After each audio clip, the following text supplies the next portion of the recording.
Welcome to next exam. आज है 21 मार्च 2025 और 21 मार्च 2025 से करंट अफेयर्स के जितने भी इंपॉर्टेंट क्वेश्चन बन सकते हैं सारे हम इस वीडियो में डिस्कस करेंगे और हर क्वेश्चन से रिलेटेड इंपॉर्टेंट फैक्ट भी मैं आपको बताऊंगा, तो आप पूरा वीडियो ध्यान से देखिए। लास्ट में मैं आपसे क्वेश्चन पूछूंगा, उसका आंसर आपको कमेंट बॉक्स में बताना है। तो चलिए स्टार्ट करते हैं। पहला क्वेश्चन है, विश्व गौरैया दिवस कब मनाया गया? तो ये अभी 22 मार्च को मनाया गया। तो उस क्वेश्चन का बे ऑप्शन सही है। गौरैया की घटती हुई आबादी के बारे में जागरूकता बढ़ाने के लिए और इसके संरक्षण के बारे में लोगों को अवेयर करने के लिए हर साल 22 मार्च को ये विश्व गौरैया दिवस मनाया जाता है। विश्व गौरैया दिवस यानी कि वर्ल्ड स्पैरो डे। अच्छा, यहाँ पे इसकी थीम और याद रखनी है। देखो, जितने भी इम्पोर्टेंट होते हैं सबकी थीम इम्पोर्टेंट नहीं होती। कुछ ही इम्पोर्टेंट डे होते हैं जिनकी थीम इम्पोर्टेंट होती है। जैसे ये वर्ल्ड स्पैरो डे है, इसकी थीम इम्पोर्टेंट है। इसकी थीम है 2025 में, इसकी थीम है आई लव स्पैरो। क्या है? I love sparrow. तो ये जो विश्व गौरैया दिवस है, इसके बारे में आपको क्या क्या याद रखना है, क्यों मनाया जाता है? इसकी आबादी घट रही है, इसलिए इसकी आबादी घट रही है, इसके बारे में लोगों को जागरूक करने के लिए और इसके संरक्षण के बारे में लोगों को जागरूक करने के लिए हर साल 22 मार्च को विश्व गौरैया दिवस मनाया जाता है। दूसरा, इसकी थीम इंपॉर्टेंट है, तो थीम याद रखिए। इसके अलावा अगर इसके बारे में आप पढ़ना चाहो तो जितना चाहे उतना पढ़ सकते हो, लेकिन competitive exam point of view से इतना इंपॉर्टेंट है, क्यों मनाया जाता है, कब मनाया जाता है और थीम क्या है, बस इतना याद रखना है। अब यहाँ पे 22 मार्च को दो और इम्पोर्टेंट डे मनाए जाते हैं, वो और याद रखने हैं। अब वो दो इम्पोर्टेंट क्या है? अंतर्राष्ट्रीय प्रसन्नता दिवस और फ्रेंच भाषा दिवस। तो ये दो इम्पोर्टेंट डे और 20 मार्च को मनाए जाते हैं। तो 20 मार्च को अब 3 इम्पोर्टेंट डे हो गए: विश्व गौरैया दिवस, अंतर्राष्ट्रीय प्रसन्नता दिवस और फ्रेंच भाषा दिवस। अच्छा, अभी तक मार्च में इतने इम्पोर्टेंट डे मनाए गए हैं, जैसे 1 मार्च को विश्व नागरिक सुरक्षा दिवस, शून्य भेदभाव दिवस, विश्व समुद्री घास दिवस और अंतर्राष्ट्रीय व्हील चेयर दिवस मनाया गया। 2 मार्च को विश्व किशोर मानसिक स्वास्थ्य दिवस मनाया गया। 3 मार्च को विश्व वन्यजीव दिवस मनाया गया और विश्व श्रवण दिवस मनाया गया। 4 मार्च को राष्ट्रीय सुरक्षा दिवस मनाया गया। 5 मार्च को अंतर्राष्ट्रीय निशस्त्रीकरण और अप्रसार जागरूकता दिवस मनाया गया। 6 मार्च को राष्ट्रीय दंत चिकित्सक दिवस मनाया गया। 7 मार्च को जन औषधि दिवस मनाया गया, ये इम्पोर्टेंट है। 8 मार्च को अंतर्राष्ट्रीय महिला दिवस मनाया गया, ये भी इम्पोर्टेंट है। 10 मार्च को केंद्रीय औद्योगिक सुरक्षा बल स्थापना दिवस यानी कि CISF का स्थापना दिवस मनाया गया। 12 मार्च को धूम्रपान निषेध दिवस मनाया गया, ये भी इम्पोर्टेंट है। 14 मार्च को नदियों के लिए अंतर्राष्ट्रीय कार्रवाई दिवस और पाई दिवस मनाया गया। पाई की वैल्यू क्या होती है? 3.14 से 14 और 3 यानी कि मार्च महीना। 15 मार्च को विश्व उपभोक्ता अधिकार दिवस मनाया गया। 16 मार्च को राष्ट्रीय टीकाकरण दिवस मनाया गया। 17 मार्च को सेंट पैट्रिक दिवस मनाया गया। 18 मार्च को आयुध निर्माण दिवस मनाया गया।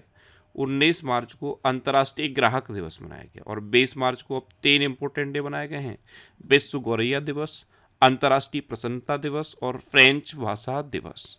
तो इस क्वेश्चन से आपको इतनी जानकारी मिलती है। देखो, किसी भी कॉम्पिटिटिव एग्जाम में सफल होने के लिए क्या पढ़ना है, इससे ज़्यादा इम्पोर्टेंट होता है क्या नहीं पढ़ना, क्योंकि बहुत सारी चीज़ें हमको बहुत अट्रैक्टिव लगती हैं और हम उनको पढ़ने में लग जाते हैं, लेकिन वो competitive exam point of view से इम्पोर्टेंट नहीं होती।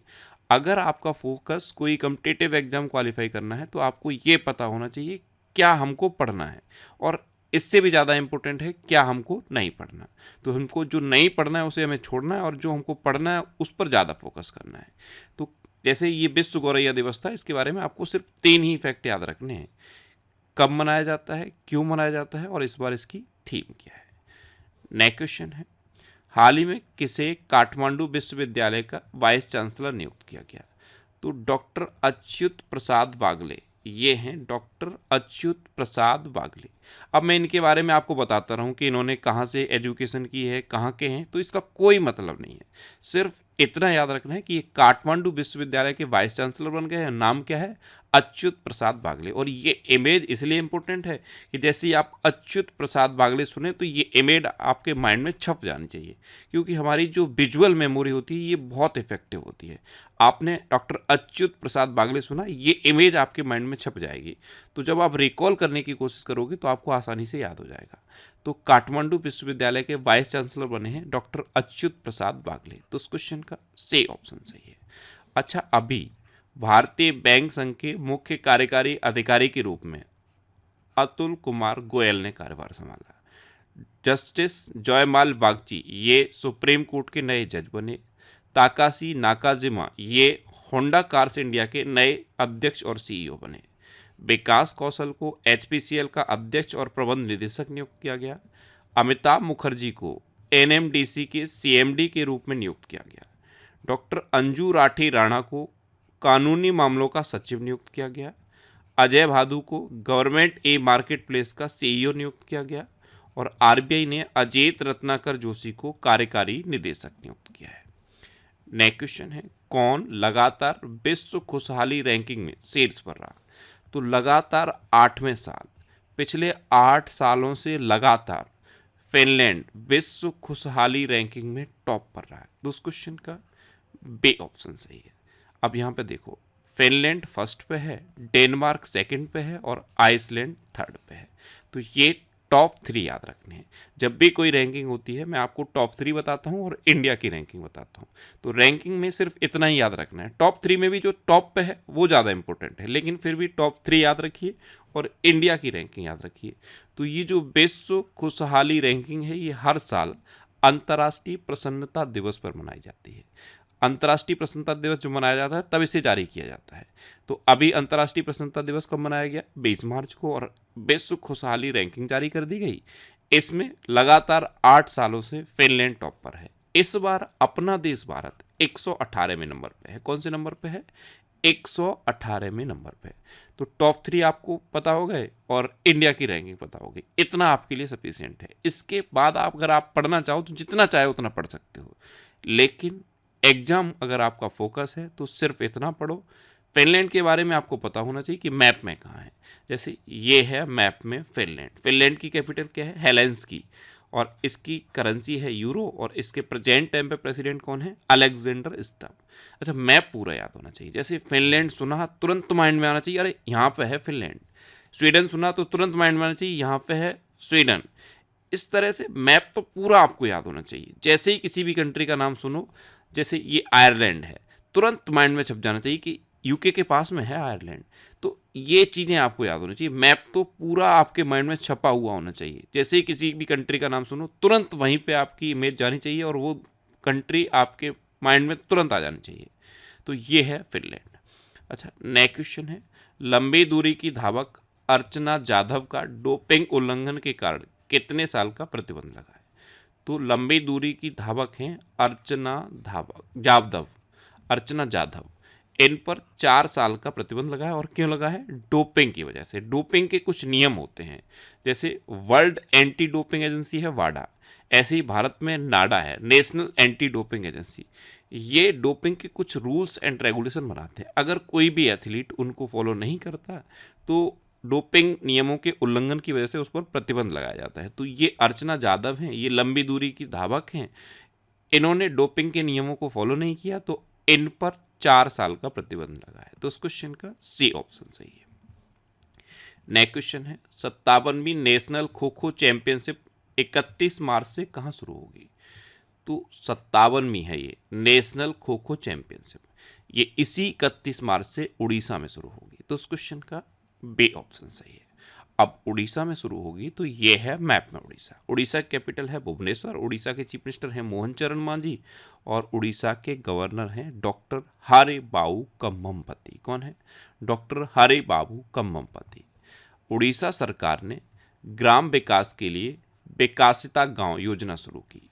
उड़ीसा में महिला उद्यमियों के लिए विशेष औद्योगिक पार्क स्थापित किया जाएगा। नीति आयोग के प्रथम वित्तीय स्वास्थ्य सूचकांक में उड़ीसा टॉप पर रहा। तीसरा राष्ट्रीय खनन मंत्रियों का सम्मेलन उड़ीसा के कोणार्क में हुआ। प्रवासी भारतीय दिवस समारोह का 18वां संस्करण ये भुवनेश्वर में आयोजित किया गया। प्रख्यात उड़िया कवि प्रतिभा सतपथी को गंगाधर राष्ट्रीय पुरस्कार मिला। उड़ीसा मास्टर्स 2024 बैडमिंटन टूर्नामेंट ये कटक में शुरू हुआ। टाटा स्टील ने उड़ीसा के कलिंगनगर में देश का सबसे बड़ा ब्लास्ट फर्नेस चालू किया। अच्छा, उड़ीसा के बारे में कुछ बेसिक इंपॉर्टेंट फैक्ट हैं जो हर बार मैं आपको बताता हूँ। जैसे उड़ीसा में रसेकुलिया बीच है, गोल्डन बीच है। सोनावेडा वाइल्ड लाइफ सेंचुरी है, कोठागढ़ वाइल्ड लाइफ सेंचुरी है, नलवन वाइल्ड लाइफ सेंचुरी है, वैसीपल्ली वाइल्ड लाइफ सेंचुरी है, गहिरमठ वाइल्ड लाइफ सेंचुरी है और चिल्का लेक है। चिल्का लेक भारत की सबसे बड़ी खारे पानी की लेक है। ये इसी फ्लो के साथ इसी तरह आपको याद होने चाहिए, लेकिन याद कब होंगे? जब जिस तरह मैं आपको रिवाइज कराता हूँ, बार बार रिवाइज कराता हूँ, उसी तरह आप याद करोगे। जैसे मैं बोलता हूँ रसीकुलिया बीच है, गोल्डन बीच है, सोनावेडा वाइल्ड लाइफ सेंचुरी है, कोठागढ़ वाइल्ड लाइफ सेंचुरी है, नलवन वाइल्ड लाइफ सेंचुरी है, बैसीपल्ली वाइल्ड लाइफ सेंचुरी है, गहिरमठ वाइल्ड लाइफ सेंचुरी है, चिल्का लेक है। चिल्का लेक भारत की सबसे बड़ी खारे पानी की लेक है। ये चीज़ें अक्सर पूछी जाती हैं, बार बार पूछी जाती हैं और लगभग हर एग्जाम में रिपीट होती हैं, इसलिए ये आपको इसी तरह याद होनी चाहिए। अच्छा, उड़ीसा में लिंगराज टेम्पल है, कोणार्क टेम्पल है और जगन्नाथ टेम्पल है। अच्छा, उड़ीसा में एक एपीजे अब्दुल कलाम द्वीप है, जिसको पहले व्हीलर द्वीप कहते थे, उसको भी आप याद रखिए। व्हीलर द्वीप कहाँ पे है? उड़ीसा में। अब इसे एपीजे अब्दुल कलाम द्वीप कहते हैं और यहाँ पे अक्सर मिसाइलों के प्रशिक्षण होते रहते हैं। एक मिसाइल टेस्टिंग रेंज है चांदीपुर में, चांदीपुर में इंटीग्रेटेड टेस्टिंग रेंज भी है, वो भी उड़ीसा में है। तो इतना आप उड़ीसा के बारे में याद रखिए। नेक्स्ट क्वेश्चन है, राष्ट्रीय नाट्य विश्वविद्यालय कहाँ आगामी आदि रंग महोत्सव का 7वां संस्करण आयोजित करेगा? तो ये नई दिल्ली में करेगा। कौन करेगा? राष्ट्रीय नाट्य विश्वविद्यालय कहाँ करेगा? नई दिल्ली में। तो उस क्वेश्चन का डी ऑप्शन सही है। नेक्स्ट क्वेश्चन है, किसने अंतरिक्ष अनुप्रयोगों के लिए 32 बिट माइक्रो प्रोसेसर विकसित किया है? तो ये इसरो ने किया। 32 बिट का एक माइक्रो प्रोसेसर इसरो ने डेवलप किया है। तो उस क्वेश्चन का बी ऑप्शन सही है। बस इतना याद रखना है कि अगर आपसे पूछा जाए कि 32 बिट का एक माइक्रो प्रोसेसर किसने डेवलप किया, आपको नासा भी लिख देगा, इसरो भी लिख देगा, CNSA ये चाइना की स्पेस एजेंसी ये भी लिख देगा, जापान की स्पेस एजेंसी जाक्सा है वो भी ऑप्शन में लिख देगा। तो बस इतना पता होना चाहिए कि इसरो ने डेवलप किया है 32 बिट का एक माइक्रो प्रोसेसर। अब इसरो के बारे में याद रखो। इसरो की फुल फॉर्म क्या है? Indian space research organisation. इसकी स्थापना कब हुई? 15 अगस्त 1969 को। इसका हेडक्वार्टर बेंगलुरु में है और इसरो के चेयरमैन हैं वी नारायणन। कौन है? वी नारायणन। ये हैं वी नारायणन और ये इसरो के 11वें नंबर के चेयरमैन बने। नेक्स्ट क्वेश्चन है, किसने एंटी डोपिंग विज्ञान पर NDTL सम्मेलन का उद्घाटन किया? तो ये केंद्रीय मंत्री डॉक्टर मनसुख मांडविया ने किया है। तो उस क्वेश्चन का सी ऑप्शन सही है। एंटी डोपिंग विज्ञान पर एक NDTL सम्मेलन डॉक्टर मनसुख मांडविया ने इसका उद्घाटन किया। नेक्स्ट क्वेश्चन है, हाल ही में कैबिनेट ने कहा नामरूप 4 उर्वरक संयंत्र को मंजूरी दी? तो ये असम में दी है। तो उस क्वेश्चन का बी ऑप्शन सही है। अब असम, तो ये है मैप पे असम। असम की कैपिटल क्या है? दिसपुर। असम के चीफ मिनिस्टर कौन है? हिमंता बिस्वा शर्मा। और असम के गवर्नर कौन है? लक्ष्मण आचार्य। कौन है? लक्ष्मण आचार्य। अच्छा, अभी असम की जगीरोड इलेक्ट्रॉनिक सिटी का नाम रतन टाटा के नाम पर रखा गया। असम सरकार ने चिरांग रेपू हाथी रिजर्व को 8वें राष्ट्रीय उद्यान के रूप में अधिसूचित किया। अब ये मोस्ट इंपोर्टेंट है अभी के लिए। चिरांग रेपू हाथी रिजर्व ये असम में था, अब इसको 8वें राष्ट्रीय उद्यान के रूप में अधिसूचित कर दिया गया है और इसका नाम पता है क्या रखा गया है? सिखना ज्वालाओ राष्ट्रीय उद्यान। ये असम का 8वां राष्ट्रीय उद्यान बन गया है, सिखना ज्वालाओ राष्ट्रीय उद्यान। अब 8वां पता है तो पहले के 7 भी तो पता होने चाहिए। काजीरंगा, मानस, ओरंग, डिब्रू सैखोवा, रायमोना, देहिंग पटकई, नामेरी, ये असम के पहले के 7 राष्ट्रीय उद्यान है और अब 8वां ये बन गया है सिखना ज्वालाओ राष्ट्रीय उद्यान। तो असम में 8 राष्ट्रीय उद्यान हो गए हैं। 8 के नाम याद रखिए, फिर मैं आपको बता रहा हूँ। काजीरंगा, मानस, ओरंग, डिब्रू सैखोवा, रायमोना, देहिंग पटकई, नामेरी और अब 8वां है सिखना ज्वालाओ राष्ट्रीय उद्यान। ये 8 राष्ट्रीय उद्यान असम में है। अच्छा, असम सरकार ने वाथौज को आधिकारिक दस्तावेजों में मान्यता दी। वाथौज एक वहाँ की जनजाति का धर्म होता है एक तरह का। अब उनको डॉक्यूमेंट में भी ये वाथौज में लिखने का ऑप्शन मिल जाएगा। असम में झुमोय बिनंदिनी कार्यक्रम आयोजित किया गया। केंद्रीय मंत्री सर्बानंद सोनोवाल ने अंतर्देशीय जलमार्ग टर्मिनल का उद्घाटन असम के जोगे घोपा में ब्रह्मपुत्र नदी पर किया।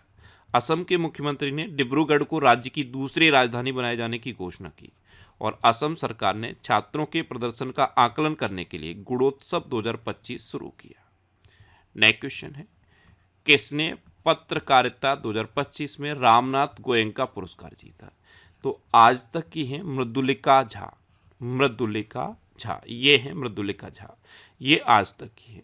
और इनको इस बार के रामनाथ गोयनका पुरस्कार में पत्रकारिता के लिए ये पुरस्कार मिला है। तो उस क्वेश्चन का सी ऑप्शन सही है। अब थोड़ा सा रामनाथ गोयनका पुरस्कार के बारे में आप समझ लो। इंडियन एक्सप्रेस ग्रुप के संस्थापक थे रामनाथ गोयनका। इन्हीं के नाम पर इन पुरस्कारों की घोषणा हुई और पहली बार रामनाथ गोयनका पुरस्कार 2005 में दिए गए। अभी 2025 में रामनाथ गोयनका पुरस्कारों में मृदुलिका झा ने ये पत्रकार जीता है, मतलब ये पुरस्कार जीता है। इन्होंने हरियाणा के युवाओं द्वारा संयुक्त राष्ट्र अमेरिका में अवैध रूप से प्रवेश करने के लिए जो डंके मार्ग अपनाया गया उसके बारे में उत्कृष्ट पत्रकारिता की थी, इसलिए इनको ये रामनाथ गोयनका पुरस्कार मिला है। तो कितना याद रखना है, इंडियन एक्सप्रेस ग्रुप के संस्थापक थे रामनाथ गोयनका। इनके नाम पर इन पुरस्कारों की शुरुआत हुई, पहली बार 2005 में दिए गए। इस बार रामनाथ गोयनका पुरस्कारों में मृदुलिका झा, ये इनका नाम आप याद रखिए, ये सबसे इंपॉर्टेंट है। वैसे इस बार 20 कैटेगरी में, पत्रकारिता से रिलेटेड 20 कैटेगरी में 27 लोगों को रामनाथ गोयनका पुरस्कार दिया गया है, जिसमें सबसे इंपॉर्टेंट यही है, मृदुलिका झा। तो इतना आप रामनाथ गोयनका पुरस्कार के बारे में याद रखिए। अच्छा, अभी दलाई लामा ने शांति और स्थिरता के लिए गोल्ड मरकरी पुरस्कार जीता। जयश्री वेंकटेशन को आर्द्रभूमि के विवेकपूर्ण उपयोग के लिए रामसर पुरस्कार मिला। डॉक्टर दिनेश सहारा को HBTU से लाइफ टाइम अचीवमेंट अवार्ड मिला। फोर्ब्स इंडिया लीडरशिप अवार्ड से जय शाह को सम्मानित किया गया। समीर कनोडिया को CEO of the year award से सम्मानित किया गया। सुनील भारती मित्तल को ब्रिटेन से मानद नाइटहुड की उपाधि मिली। N चंद्रशेखरन को ब्रिटिश साम्राज्य का सबसे उत्कृष्ट आदेश सम्मान मिला। हुरून इंडिया ने डॉक्टर राज पे नारायणन को फिनटेक इनोवेशन के लिए सम्मानित किया। नेक्स्ट क्वेश्चन है, आतंकवाद निरोध पर 14वीं ADMS प्लस बैठक कहाँ संपन्न हुई है? तो ये नई दिल्ली में संपन्न हुई। तो इस क्वेश्चन का बी ऑप्शन सही है। नेक्स्ट क्वेश्चन है, हाल ही में चर्चा में रही सागरेश्वर वाइल्ड लाइफ सेंचुरी किस राज्य में स्थित है? तो सागरेश्वर वाइल्ड लाइफ सेंचुरी ये कहाँ पे है? महाराष्ट्र में है। तो इस क्वेश्चन का ए ऑप्शन सही है। सागरेश्वर वाइल्ड लाइफ सेंचुरी, इसमें 536 सांभर हैं और 295 चीतल यानी कि चित्तीदार हिरण हैं। ये अभी बहुत चर्चा में रही थी। कहाँ पे है ये? महाराष्ट्र में। अब महाराष्ट्र, तो ये है मैप में महाराष्ट्र। महाराष्ट्र की कैपिटल है मुंबई। महाराष्ट्र के चीफ मिनिस्टर हैं देवेंद्र फडणवीस और महाराष्ट्र के गवर्नर हैं CP राधाकृष्णन। अच्छा, जब भी मैं महाराष्ट्र के बारे में बताता हूँ, ये बार बार बताता हूँ, महाराष्ट्र में उजानी बांध है, जायकवाड़ी बांध है, कोयना बांध है, नावेगांव, नागजीरा, सह्याद्री, मेलघाट, तड़ोबा और अंधेरीपुर टाइगर रिजर्व है। क्योंकि ये आपको महाराष्ट्र सुनते ही आपके माइंड में आ जाना चाहिए। अगर इस तरह आप प्रैक्टिस कर लोगे तो आप देखना आपको बहुत ईजी लगने लगेगा। कोई भी एग्जाम अगर आप देने जाओगे, कुछ बेसिक चीज़ें ऐसी हैं जो आप बार बार रिवाइज कर रहे हो, हर दिन रिवाइज कर रहे हो, तो उनको आप भूलोगे नहीं और उन्हीं में से क्वेश्चन बनते हैं। लेकिन इनको अगर आप रिवाइज नहीं करोगे और क्वेश्चन बनेगा तो आपको बहुत टफ लगता है। अच्छा, महाराष्ट्र सरकार समाचार सामग्री की निगरानी के लिए एक मीडिया केंद्र स्थापित करेगी। महाराष्ट्र सरकार ने जाति, आय और राष्ट्रीयता प्रमाण पत्र, इन डॉक्यूमेंट्स के लिए जो आवेदन शुल्क लगता था उनको माफ़ कर दिया है। मुंबई के पबई में ग्रीन शिपिंग कॉन्क्लेव 2025 का उद्घाटन हुआ। दशावतार नाट्य प्रदर्शन ये महाराष्ट्र में शुरू हुआ। महाराष्ट्र में माघी गणेश उत्सव शुरू हुआ और भारत ने अपनी तरह के पहले CSIR मेगा इनोवेशन कॉम्प्लेक्स का उद्घाटन मुंबई में किया। नेक्स्ट क्वेश्चन है, हाल ही में कहाँ अगस्त्यमाला रिजर्व में नई पौधों की प्रजाति की पहचान की गई? ये कहाँ पे है अगस्त्यमाला रिजर्व? ये केरल में है। तो उस क्वेश्चन का बी ऑप्शन सही है। अब केरल, तो ये है मैप में केरल। केरल की कैपिटल है तिरुवनंतपुरम। केरल के चीफ मिनिस्टर हैं पिनरई विजयन और केरल के गवर्नर हैं राजेंद्र अर्लेकर। अच्छा, मुख्यमंत्री पिनरई विजयन ने उन्नत साइबर सुरक्षा संचालन केंद्र का उद्घाटन किया। केरल के वेलूर गांव में सदियों पुरानी आत्मा पूजा अनुष्ठानों में अवशेष मिले हैं। केरल सरकार ने नयनामृत 2.0 नामक एक AI संचालित नेत्र जांच शुरू की है। ये एक इनिशिएटिव है जिसे केरल सरकार ने शुरू किया है। अब आप आने वाले टाइम में देखना हर चीज़ में एआई का यूज किया जाएगा। जैसे अगर आप पिछले 10 साल पहले पीछे चले जाओ तो पहले हर फील्ड में कंप्यूटर का यूज नहीं होता था, लेकिन आप देखोगे अब हर डिपार्टमेंट में हर फील्ड में कंप्यूटर का यूज होता है। इसी तरह अब आने वाले टाइम में आप देखोगे हर जगह, हर डिपार्टमेंट में, हर फील्ड में आपको एआई का यूज दिखेगा। केरल सरकार ने क्या किया है, ये एक एआई संचालित नयनामृत 2.0 नामक एक पहल शुरू की है। ये एक नेत्र जांच पहल है। इसमें एआई का यूज किया जाएगा और जो आंखों से जुड़ी हुई बीमारियां होती हैं, जो गंभीर बीमारियां होती हैं, आगे जाके गंभीर हो जाती हैं, उनकी इनिशियल स्टेज पर जांच की जाएगी और उसका निपटान किया जाएगा। तो केरल सरकार ने नयनामृत 2.0 नामक एक एआई संचालित नेत्र जांच पहल शुरू की है। एक्सपायर हो चुकी दवाओं के वैज्ञानिक निपटान में केरल टॉप पर रहा। केरल के मुख्यमंत्री ने कवचम आपदा चेतावनी प्रणाली लॉन्च की। 29वां अंतर्राष्ट्रीय केरल फिल्म महोत्सव ये तिरुवनंतपुरम में शुरू हुआ। केरल सरकार ने नए किसान सेवा केंद्र आश्रय शुरू किए हैं। नेहरू ट्रॉफी वोट रेस का 70वां संस्करण ये अलापुझा में आयोजित किया गया। अच्छा, केरल में अनाईबुड़ी सोलर नेशनल पार्क है, मत्तेकेट्टम सोलर नेशनल पार्क है, साइलेंट वैली नेशनल पार्क है, पंबड़म सोलर नेशनल पार्क है।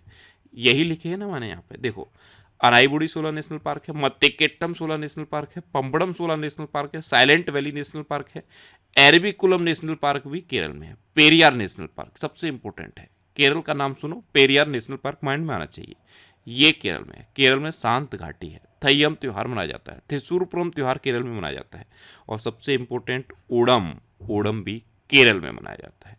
ये बेसिक चीज़ें हैं, हर स्टेट के बारे में पता होनी चाहिए। ऐसे ही हर कंट्री के बारे में कुछ बेसिक चीज़ें हैं जो आपको पता होनी चाहिए। देखो मैं आपको सबसे बड़ा फॉर्मूला बताऊं, आप जब किसी भी एग्जाम की तैयारी करते हो तो आपके 2-3 दोस्त ऐसे होने चाहिए जो सेम एग्जाम की तैयारी कर रहे हैं। अगर नहीं है तो कोई बात नहीं, अगर लेकिन हैं तो उनसे रिलेटेड आप ग्रुप बनाओ और उस पर जो इन्फॉर्मेशन आपको पता है वो शेयर करो। और इन्फॉर्मेशन शेयर नहीं करनी है, आपको क्वेश्चन के फॉर्म में शेयर करनी है। तो जब सामने वाला आंसर करेगा तो आपको भी याद होगा, अगर वो गलत आंसर करेगा तो आपको मजा आएगा कि मैंने इसे पूछा, इसने नहीं बता पाया। लेकिन सेलेक्टेड लोगों का ग्रुप होना चाहिए। इसीलिए मैं बोलता हूँ उससे ज़्यादा अगर बनाओगे तो फालतू की बातें होंगी। जब भी उससे अगर आप बात कर रहे हो जो आपका कॉम्पिटिटिव एग्जाम में फ्रेंड है, सेम एग्जाम की तैयारी कर रहा है, तो उससे इन टॉपिक पे डिस्कशन करो। मैं बार बार बोलता हूँ ये जो वीडियो है करंट अफेयर्स की, ये आपके रूटीन में होनी चाहिए। मॉर्निंग में जैसे ही आप उठे सबसे पहले इस वीडियो को देखने का हैबिट बता दो। और जितनी भी इन्फॉर्मेशन मैं बनाता हूँ, जितनी भी इन्फॉर्मेशन बताता हूँ या फिर पीडीएफ में बनाता हूँ, इनको आप बार बार पढ़ते रहो। आपको करंट अफेयर्स की कभी भी प्रॉब्लम नहीं होगी किसी भी एग्जाम में, चाहे वो कोई भी एग्जाम हो, किसी भी स्टेट का एग्जाम हो, सेंट्रल का एग्जाम हो, कोई भी एग्जाम हो, करंट अफेयर्स की प्रॉब्लम नहीं हो सकती। क्योंकि मेरा इस वीडियो में सिर्फ एक फॉर्मूला है, मुझे वही इन्फॉर्मेशन बतानी है जो एग्जाम पॉइंट ऑफ व्यू से इंपॉर्टेंट है। उसके अलावा फालतू की चीज़ें नहीं बतानी। Information competitive exam point of view से होगी, सेलेक्टेड होगी और आपके लिए इंपॉर्टेंट होगी। तो इस वीडियो को आप अपने उस ग्रुप में शेयर किया करो जहां आप अपना स्टडी से रिलेटेड डिस्कशन करते हो। नेक्स्ट क्वेश्चन है, हाल ही में किसे महाराष्ट्र के सर्वोच्च नागरिक पुरस्कार महाराष्ट्र भूषण से सम्मानित किया जाएगा? तो इनको सम्मानित किया जाएगा। इनको आप पहचानते हो, ये है Ram Sutar. Ram Sutar statue of unity के मूर्तिकार हैं। स्टैच्यू ऑफ यूनिटी कहाँ पे है? गुजरात में। ये जो सरदार वल्लभ भाई पटेल की आयरन की मूर्ति बनाई गई थी, स्टैच्यू ऑफ यूनिटी, उसके ये मूर्तिकार थे। अब इनको महाराष्ट्र सरकार से महाराष्ट्र का सर्वोच्च नागरिक पुरस्कार महाराष्ट्र भूषण दिया जाएगा। तो उस क्वेश्चन का सी ऑप्शन सही है। नेक्स्ट क्वेश्चन है, हाल ही में खेलो इंडिया पैरा गेम्स के दूसरे संस्करण का उद्घाटन कहाँ हुआ है? तो ये नई दिल्ली में हुआ। तो उस क्वेश्चन का बी ऑप्शन सही है। अब लास्ट वीडियो के क्वेश्चन का आंसर। लास्ट वीडियो मैंने आपसे क्वेश्चन पूछा था कि स्केचर्स ने किसे अपना ब्रांड एम्बेसडर नियुक्त किया?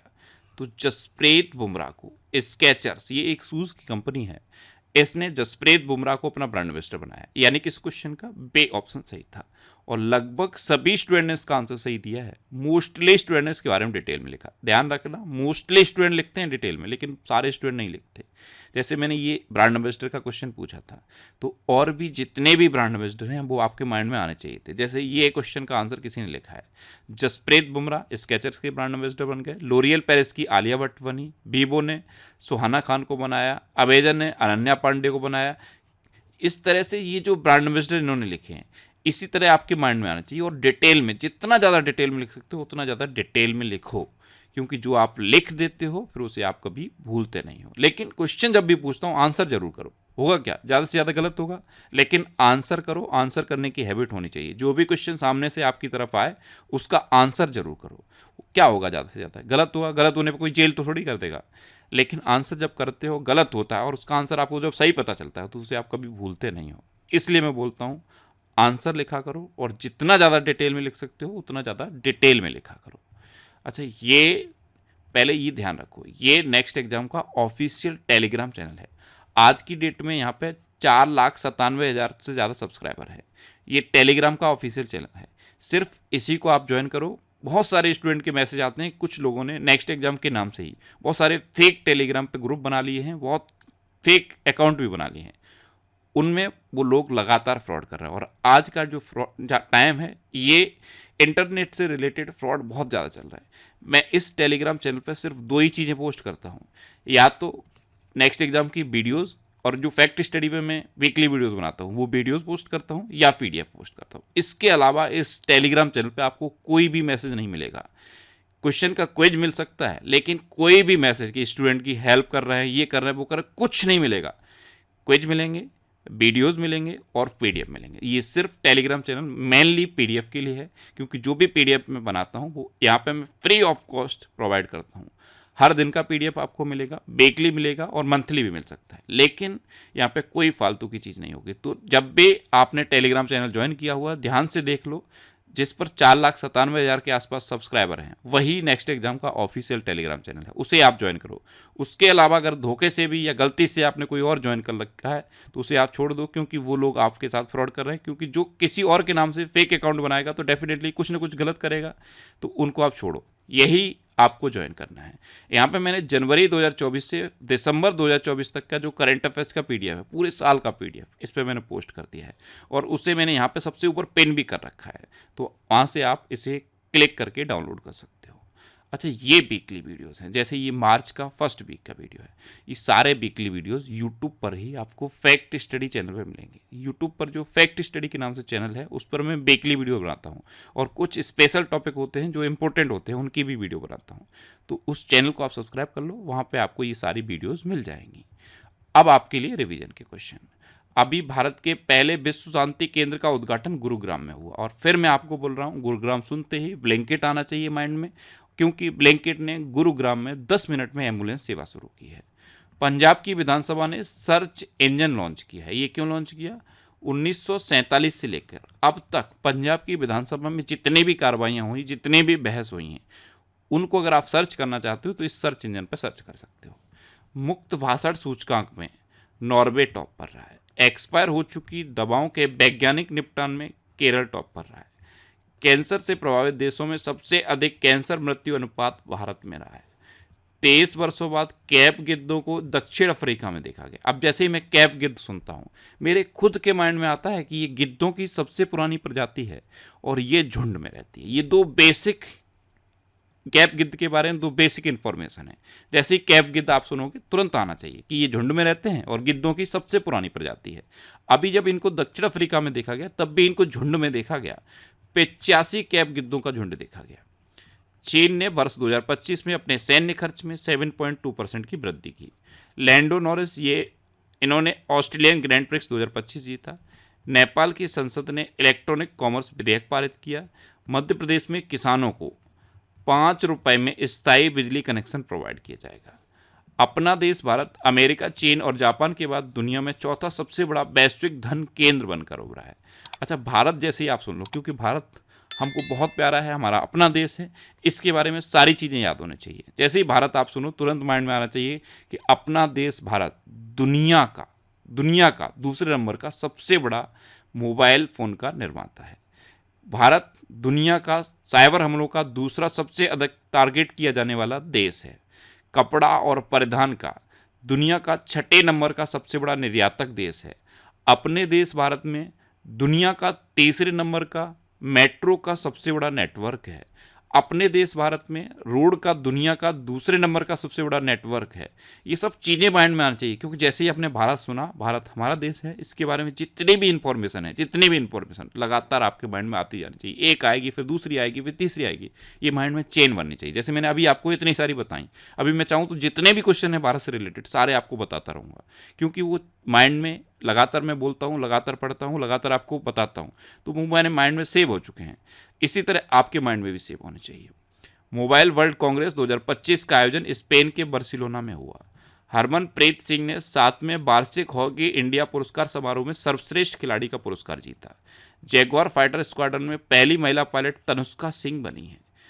आरबीआई ने अजैत रत्नाकर जोशी को कार्यकारी निदेशक नियुक्त किया। अब जैसे ही आप आरबीआई सुनते हो, अभी के गवर्नर संजय मल्होत्रा हैं, लेकिन 25वें गवर्नर कौन थे? शक्तिकांत दास।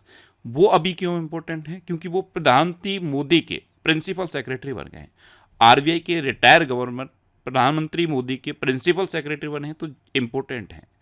25वें नंबर के गवर्नर थे, शक्तिकांत दास थे, अब प्रधानमंत्री मोदी के प्रिंसिपल सेक्रेटरी बने हैं। लेकिन ध्यान रखना, दूसरे नंबर के प्रिंसिपल सेक्रेटरी बने हैं। प्रधानमंत्री मोदी के जो सबसे फेवरेट और पहले नंबर के प्रिंसिपल सेक्रेटरी हैं वो हैं पीके मिश्रा। अमेरिका के राष्ट्रपति ने अंग्रेजी को आधिकारिक भाषा घोषित करने वाले आदेश पर हस्ताक्षर किए। माथो नागरांग के नाम से जाना जाने वाला वार्षिक मठवासी उत्सव ये लद्दाख में शुरू हुआ। भारत में तीसरा सबसे मूल्यवान ब्रांड अमूल बन गया है। अब तीसरा बना है तो पहले के दो माइंड में भी तो आने चाहिए। पहले के दो माइंड में कौन से हैं? अमेजन पहले पे है, फ्लिपकार्ट दूसरे पे है, और तीसरा सबसे मूल्यवान ब्रांड अमूल बना है। अच्छा, चीन ने पाकिस्तान को अत्याधुनिक हथियारों और सेंसर से लैस दूसरी पनडुब्बी सौंपी है। अब आपके लिए आज का क्वेश्चन है, किस राज्य सरकार ने प्रति व्यक्ति 50 रुपए का पर्यटक शुल्क लगाया है? 4 ऑप्शन दिए गए हैं, इनमें से आपको अपना आंसर बताना है। ध्यान रखना, जो भी क्वेश्चन पूछता हूँ आंसर जरूर करना है, और जब आप आंसर करो तो जितना ज़्यादा डिटेल में कर सकते हो उतना ज़्यादा डिटेल में आंसर करो। तो 4 ऑप्शन दिए गए हैं, इनमें से आपको अपना आंसर बताना है। और इसके अलावा हम हमारे फेसबुक पेज पर previous year question daily post करते हैं, तो आप फेसबुक पर नेक्स्ट एग्जाम सर्च करके हमारा फेसबुक पेज ज्वाइन कर सकते हैं, क्योंकि प्रीवियस ईयर क्वेश्चन आपको बहुत हेल्प करते हैं। अगर आपको किसी क्वेश्चन में कोई डाउट होता है या आपको अपने करियर से रिलेटेड भी कोई प्रॉब्लम है, तो आप इंस्टाग्राम, फेसबुक और एक्स पर इंद्रेश आरसी सर्च करके आप मेरे साथ जुड़ सकते हैं और कोई भी डाउट, कोई भी confusion without any hesitation discuss कर सकते हैं। तो ये था आज का हमारा करंट अफेयर्स का वीडियो। आपको ये वीडियो कैसा लगा प्लीज़ कमेंट बॉक्स में ज़रूर बताना। और अगर अभी तक भी आपने हमारे इस चैनल को सब्सक्राइब नहीं किया है तो इसे आप सब्सक्राइब कर लीजिए। आपको इस चैनल से निश्चित ही मदद मिलेगी। जब भी आपसे सब्सक्राइब करेंगे तो बराबर में एक बेल आइकन बन के आएगा, आप उस बेल आइकन पर जरूर क्लिक कर लें, जिससे कि आपको डेली मॉर्निंग में करंट अफेयर्स की वीडियो मिलती रहे। Next exam always with you. Thanks for watching.